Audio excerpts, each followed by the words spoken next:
मेरे पास कई लोग आए कि मौलाना कलीम सिद्दीकी साहब के बारे में दोबारा कुछ कहें, तो मैंने कहा ये तो सियासी मसला है। मेरे परदादा रईसुल अरार मौलाना वीरवाल लुधियानवी रहमतुल्लाह अलैह ने बड़ी तारीखी बात कही। सन 1929 में जब अंग्रेज की तरफ से कादियानियत का जोर बढ़ा,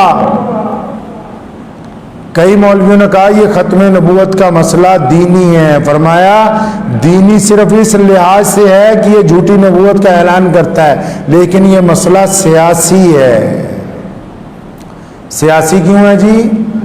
क्योंकि अंग्रेज मिर्जा गुलाम कादियानी को प्रोजेक्ट करके ये चाहता है कि मुसलमान देश की आजादी से पीछे हट जाएं, हमें ज्यादा देर तक इस मुल्क में राज करने का मौका मिले।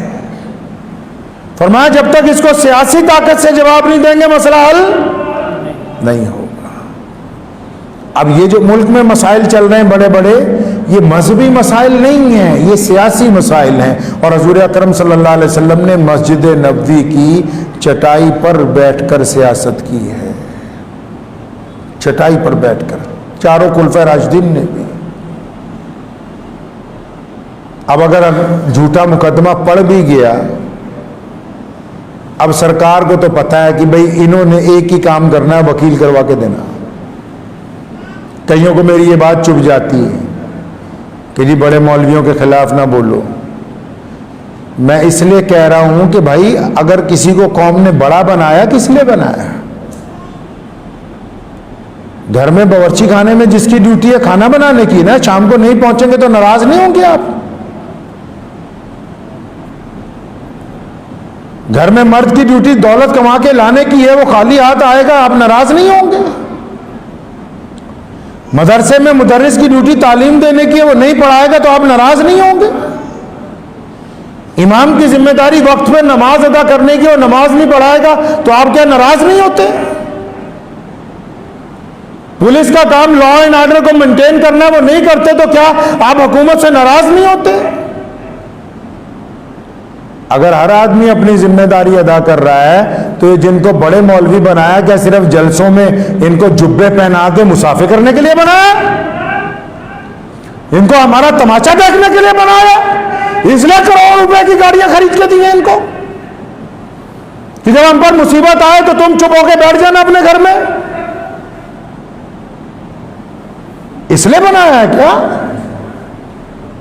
इसलिए किसी को बड़ा बनाया जाता है? बड़ा इसलिए बनाया जाता है कि जब रसूल सल्लल्लाहु अलैहि वसल्लम के बारे में हज़रत अली रज़ी अल्लाह तआला अन्हु फरमाते, सुनो, फरमाया बदर का दिन था और जब मुशरिकीन हम पर ज्यादा हावी होने लगे, फरमाया अली और मुर्तजा कहते जो शेर खुदा हैं, जो मौला हैं, जिनको हज़रत सल्लल्लाहु अलैहि वसल्लम ने कहा, जिनके बारे में और उमर ने कहा कि जिनके अली मौला है तो मेरे भी अली मौला है, वो कहते हैं कि जब जंग बदर में बहुत इंतहा की जंग तेज हुई और जब कोई साया नहीं था तो हम मोहम्मद रसूलुल्लाह के पीछे जाके साया तलाश करते थे। तो किस लिए बनाया? किसी को बड़ा किस लिए बनाया? घर में बाप क्यों हुआ? ताकि बच्चे उसके साए में पलेंगे। है जी? हमने एमपी एमएलए क्यों बनाए? ताकि वो हमारी क़यादत करेंगे, वो हमारी जुबान बोलेंगे जाके पार्लियामेंट में, वो हमारी बातें पार्लियामेंट तक पहुंचाएंगे, वहां जाके बताएंगे कि हमारे साथ जुल्म हुआ है, ज्यादती हुई है, क्या बात हुई, वो कहेंगे अपनी जुबान से। ये जो बार बार जाते हैं लाखों लोगों को लेके जलसे करने के लिए दिल्ली के मैदान के अंदर, बस सिर्फ इसलिए कि आप पगड़ियां बांधें और बंधवाएं, मिठाई खाएं और खिलाएं और ईद मिलन के प्रोग्राम करें और करवाएं, ये इस काम के लिए आपको बड़ा बनाया हमने?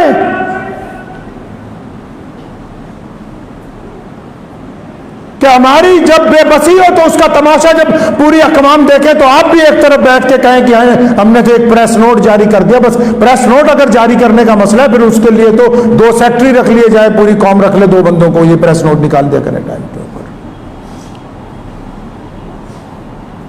दिल्ली की जामा मस्जिद के मेंबर पर कोई बैठा हो और उसकी जुबान ना खुलती हो, और मुल्क के 4 बड़े मदरसे, दारुल उलूम देवबंद है, नदवतुल उलमा है, अलीगढ़ की मुस्लिम यूनिवर्सिटी है, मुजारुल उलूम है, और वो खामोश रहे कि जी हमारे एक आलिम दीन के साथ ज्यादती हुई है, हम कुछ नहीं बोल सकते, तो फिर आप बड़े बने क्यों हैं? कोई आपके बगैर ऐसा तो नहीं कि कौम नहीं चलेगी, ऐसा भी नहीं है। मैं नहीं रहूंगा तब भी मस्जिद आबाद रहेगी। तो ऐसा तो नहीं है कि किसी के बगैर दीन नहीं चलेगा, इस्लाम नहीं चलेगा। मुझे बहुत सारे लोगों ने रोका कि उन लोगों पे एतराज ना करे। क्यों, क्या वजह हो गई, बता तो लगे। क्या हमारा काम एक वकील करवा कर देना है, इसी में आप हम पे एहसान चढ़ा रहे हैं कि वकील करवा दिए? आप जाके मिलते वजीर आजम को, क्योंकि हम इस मुल्क में जिस तरह और लोग बसते हैं हम भी बसते हैं। आप जाके अपनी बात करते, आपने वक्त ही नहीं मांगा। आप यूपी के वजीर आला को मिलते, जाके अपनी बात तो रखते, आपने वक्त ही नहीं मांगा। आप पार्लियामेंट की सब कमेटियों के साथ मुलाकात करते, उनको बताते कि ये जो मुकदमा दर्ज हुआ मौलाना पर, झूठा मुकदमा दर्ज हो गया, आप गए नहीं उठ के। आप प्रेस क्लब ऑफ इंडिया तक नहीं गए, जाके उन सबूतों को पेश करते कि जनाब ये देखिए ये ज्यादती हो गई, इस ज्यादती को रद्द कर देना चाहिए, मुसलमानों को बड़ी तकलीफ पहुंची है, मुसलमानों के साथ साथ पूरे देश में जो इंसाफ पसंद लोग हैं उनको तकलीफ पहुंची है, आप खामोश रहे। तो कहीं ना कहीं ये जरूरी नहीं है कि जो लोग सियासी तौर पर हमारे मुखालिफ हैं सिर्फ उन्हीं का कसूर है, उनका कसूर नहीं है। कसूर हमारा भी है। जिन लोगों को हमने अपना कायद बनाया है, जिनको हमने अपना लीडर बनाया, जिनके हाथ में हमने अपनी तकदीर की रस्सी पकड़ा दी, तो उन्होंने हमें ही नजरअंदाज कर दिया। किसी ने कहा ना, वक्त भी हो गया कि तू इधर उधर की ना बात कर, ये बता कि काफिला क्यों लुटा। किसी ने अपने कायद से कहा, लीडर से, कि तू इधर उधर की ना बात कर, ये बता कि काफिला क्यों लुटा। मुझे राहजनों से गिला नहीं, तेरी रहबरी का